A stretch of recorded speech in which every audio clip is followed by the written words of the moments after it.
Күнәсі мынандай. Жаңа айтып жатыр қой. Жаңа ғайбат айтқанда өздерін былай тырнап жатыр деп, сондай күнәсі бар деп айтып жатырмыз ғой, күнәсі бар деп. Мына өсекке оның күнәсі мынандай деп жатқан жоқ. Ол вообще жәннатқа кірмейді деп жатыр. Түбегейлі түбінен кесіп жатыр да, өсек шаруасы. Ананы мынаған ұрыстырып, мынаны анаған келістіріп, екі ортада өсек тасып жүрген адам жәннатқа кірмейді дейді, Алла сақтасын. Өсекші жоқ та, өкпелесу жоқ дейді қазақ. Қылыш тәнді жаралайды, өсек жанды жаралайды. Мұсылман адам өсек айтпайды. Мұсылман адам өсек айтпайды. Өсек айтып отырған, мысалы, бір ортада, бір кругта отырсыз ба? Мысалы, бауырлармен достарыңыз отырсыз.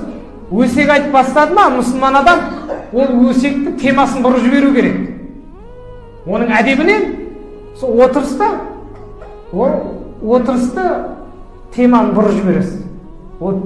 Әлгі адам темаға бұрылмай, жоқ, өсекке қызып кеткен өсек айтып жатса, тоқтатасыз. Ей, тоқта, қой мына өсек, не ол? Не істейсің? Өзі жауап береді ғой деп тоқтатуың керек. Тоқтамай жатырма, ол жерден тұрып кетіңдер дейді. Ол орнынан тұрып кетіңдер дейді. Яғни кругта өсекші адам бар ма? Шығарып жіберу керек қой кругтан былай. Ананың сөзін анаға жеткіз.